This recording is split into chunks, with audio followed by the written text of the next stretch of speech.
Lectura del Santo Evangelio según San Lucas, capítulo 17, versículos 7 al 10. En aquel tiempo, dijo el Señor: Supongan que un criado suyo trabaja como labrador o como pastor.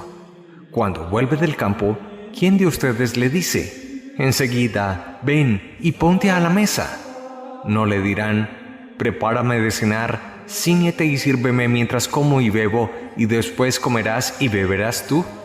¿Tienen que estar agradecidos al criado porque ha hecho lo mandado? Lo mismo ustedes. Cuando hayan hecho todo lo mandado, digan: somos unos pobres siervos, hemos hecho todo lo que teníamos que hacer. Palabra del Señor. Gloria a ti, Señor Jesús.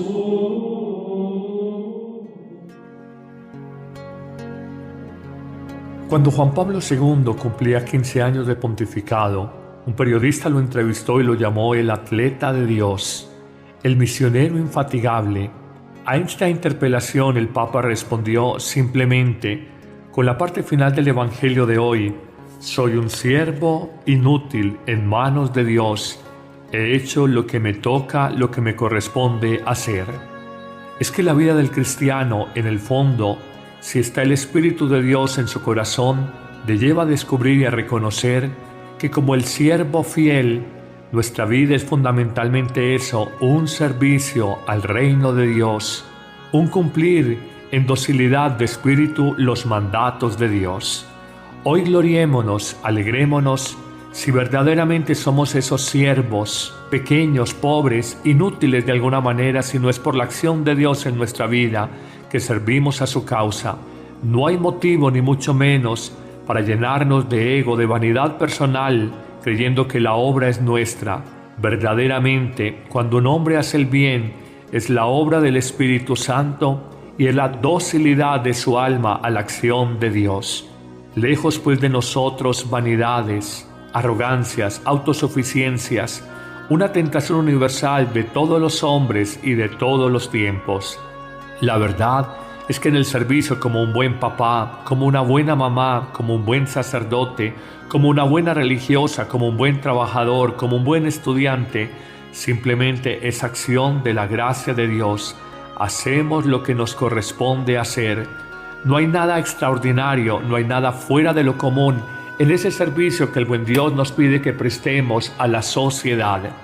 Pero de otro lado, cuando nos duele tanto la muerte de un ser querido o de cualquier semejante, en el fondo es porque nos repugna, muy inconscientemente, muy profundamente, nos repugna la idea de la muerte.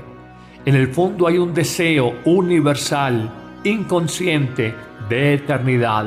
Hay un anhelo de infinito. Queremos nosotros sobreponernos a muchas situaciones de enfermedad, de vejez, porque sentimos ese llamado en consonancia con lo que dice el libro de la sabiduría. Dios nos ha creado para la inmortalidad, pero a renglón seguido aclara: es por la envidia del maligno que entró la muerte en el mundo.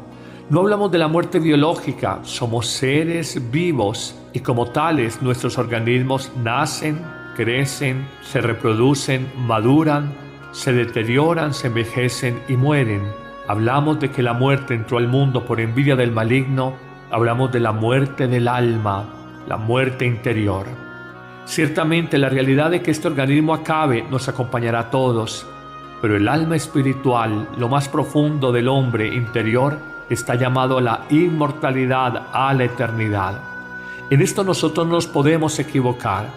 No vivamos nuestra existencia solamente para comer, disfrutar, envejecer y morir.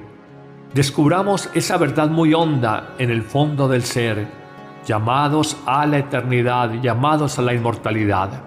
Pero continúa esta bellísima reflexión del libro de la sabiduría, hablando de cómo la muerte del hombre justo es pensada como una desgracia, como una destrucción de su vida. Pero el autor de este libro magnífico aclara: el justo está en paz. Cree que ha sido castigo de Dios su muerte por la insensatez de los que piensan así, pero la verdad es que la esperanza del hombre justo está llena de inmortalidad, y si bien pudo sufrir pequeñas pruebas o castigos, recibirá grandes favores de Dios. Dios lo puso a prueba y lo halló digno de sí, lo probó como oro en el crisol, y ahora, en el momento de la cuenta final, resplandecerá su vida como una chispa que prende por un cañaveral en medio de las cañas secas. Qué bella expresión casi poética para indicarnos que no nos debe de aterrar la muerte del hombre justo, ni mucho menos pensar ¿para qué me porto bien? ¿Para qué hago el bien? Si al igual al final todos vamos a morir. No, se trata verdaderamente de reconocer que la vida biológica termina, pero la vida espiritual, la vida en Dios, permanece inmortalmente, eternamente, infinitamente para el hombre que vive en justicia, que vive de fe en Dios. Hoy te damos gracias, Señor, por este mensaje tanto del Evangelio, sentirnos siervos pobres, pequeños en manos de Dios, haciendo lo que nos toca hacer en nuestra vida como buenos papás, mamás, sacerdotes, profesionales, trabajadores, estudiantes y demás. Pero también esta primera lectura nos enseña a reconocer que estamos llamados a la inmortalidad, que si bien este cuerpo perecerá, si hemos obrado en justicia, en virtud y sobre todo hemos confiado en Dios, viviremos para siempre. Amén.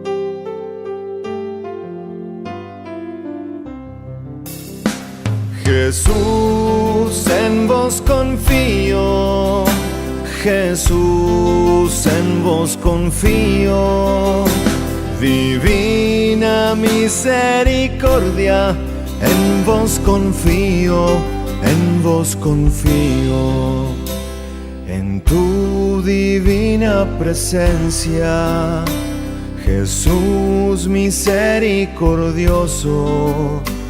Venimos todos tus hijos, confiados en tu grandeza, aurora resplandeciente, rayo de amor infinito.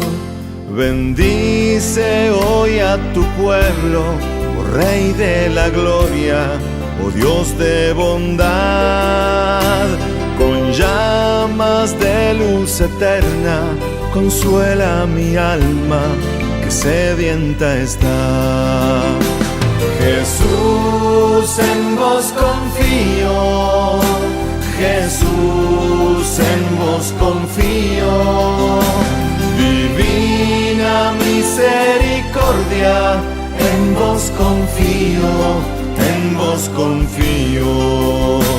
Jesús, en vos confío, Jesús, en vos confío, divina misericordia, en vos confío, en vos confío, divina misericordia, hermosa hoy resplandeces, el corazón santo y puro de Jesús, quien nos protege, torrente de gracia plena, desciende a mí sin tardar.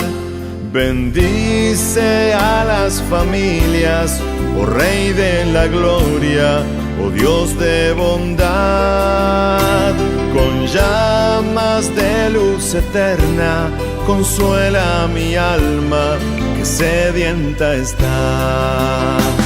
Jesús, en vos confío, Jesús, en vos confío, divina misericordia, en vos confío, en vos confío. Jesús, en vos confío, Jesús, en vos confío, divina misericordia, en vos vos confío, en vos confío. Jesús, en vos confío, Jesús, en vos confío. Divina misericordia, en vos confío, en vos confío. Jesús, en vos confío, Jesús, en vos confío. Divina misericordia, en vos confío, en vos confío.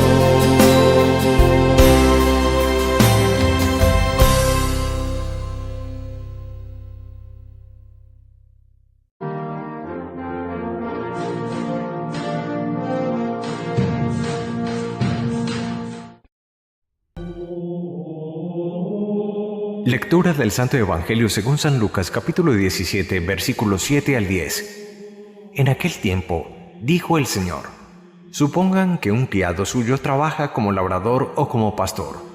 Cuando vuelve del campo, ¿quién de ustedes le dice, enseguida, ven y ponte a la mesa? No le dirán, prepárame de cenar, cíñete y sírveme mientras como y bebo, y después comerás y beberás tú. ¿Tienen que estar agradecidos al criado porque ha hecho lo mandado? Lo mismo ustedes. Cuando hayan hecho todo lo mandado, digan, somos unos pobres siervos, hemos hecho todo lo que teníamos que hacer. Palabra del Señor, gloria a ti, Señor Jesús.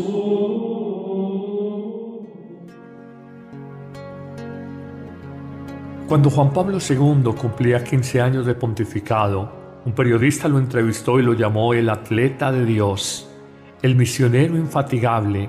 A esta interpelación el Papa respondió simplemente un cañaveral en medio de las cañas secas. Qué bella expresión casi poética para indicarnos que no nos debe de aterrar la muerte del hombre justo, ni mucho menos pensar ¿para qué me porto bien? ¿Para qué hago el bien? Si al igual al final todos vamos a morir. No, se trata verdaderamente de reconocer que la vida biológica termina, pero la vida espiritual, la vida en Dios, permanece inmortalmente, eternamente, infinitamente para el hombre que vive en justicia, que vive de fe en Dios. Hoy te damos gracias, Señor, por este mensaje tanto del Evangelio, sentirnos siervos pobres, pequeños en manos de Dios, haciendo lo que nos toca hacer en nuestra vida como buenos papás, mamás, sacerdotes, profesionales, trabajadores, estudiantes y demás. Pero también esta primera lectura nos enseña a reconocer que estamos llamados a la inmortalidad, que si bien este cuerpo perecerá, si hemos obrado en justicia, en virtud y sobre todo hemos confiado en Dios, viviremos para siempre. Amén.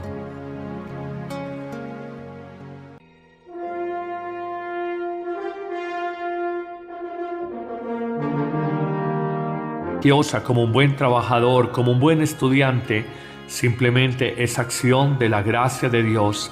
Hacemos lo que nos corresponde hacer. No hay nada extraordinario, no hay nada fuera de lo común en ese servicio que el buen Dios nos pide que prestemos a la sociedad. Pero de otro lado, cuando nos duele tanto la muerte de un ser querido o de cualquier semejante, en el fondo es porque nos repugna, muy inconscientemente, muy profundamente, nos repugna la idea de la muerte. En el fondo hay un deseo universal, inconsciente, de eternidad. Hay un anhelo de infinito. Queremos nosotros sobreponernos a muchas situaciones de enfermedad, de vejez, porque sentimos ese llamado en consonancia con lo que dice el libro de la sabiduría. Dios nos ha creado para la inmortalidad, pero a renglón seguido aclara, es por la envidia del maligno que entró la muerte en el mundo. No hablamos de la muerte biológica, somos seres vivos y como tales nuestros organismos nacen, crecen, se reproducen, maduran, se deterioran, se envejecen y mueren. Hablamos de que la muerte entró al mundo por envidia del maligno, hablamos de la muerte del alma, la muerte interior. Ciertamente la realidad de que este organismo acabe nos acompañará a todos, pero el alma espiritual, lo más profundo del hombre interior, está llamado a la inmortalidad, a la eternidad. En esto nosotros nos podemos equivocar. No vivamos nuestra existencia solamente para comer, disfrutar, envejecer y morir. Descubramos esa verdad muy honda en el fondo del ser, llamados a la eternidad, llamados a la inmortalidad.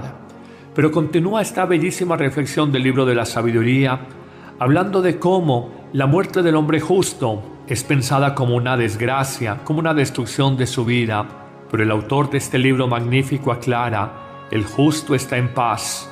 Cree que ha sido castigo de Dios su muerte por la insensatez de los que piensan así, pero la verdad es que la esperanza del hombre justo está llena de inmortalidad, y si bien pudo sufrir pequeñas pruebas o castigos, recibirá grandes favores de Dios. Dios lo puso a prueba y lo halló digno de sí, lo probó como oro en el crisol, y ahora, en el momento de la cuenta final, resplandecerá su vida como una chispa que prende con la parte final del Evangelio de hoy. Soy un siervo inútil en manos de Dios. He hecho lo que me toca, lo que me corresponde hacer. Es que la vida del cristiano, en el fondo, si está el Espíritu de Dios en su corazón, le lleva a descubrir y a reconocer que como el siervo fiel, nuestra vida es fundamentalmente eso, un servicio al reino de Dios, un cumplir en docilidad de espíritu los mandatos de Dios. Hoy gloriémonos, alegrémonos, si verdaderamente somos esos siervos, pequeños, pobres, inútiles de alguna manera, si no es por la acción de Dios en nuestra vida, que servimos a su causa. No hay motivo, ni mucho menos, para llenarnos de ego, de vanidad personal, creyendo que la obra es nuestra. Verdaderamente, cuando un hombre hace el bien, es la obra del Espíritu Santo y es la docilidad de su alma a la acción de Dios. Lejos pues de nosotros vanidades, arrogancias, autosuficiencias, una tentación universal de todos los hombres y de todos los tiempos. La verdad es que en el servicio, como un buen papá, como una buena mamá, como un buen sacerdote, como una buena religión,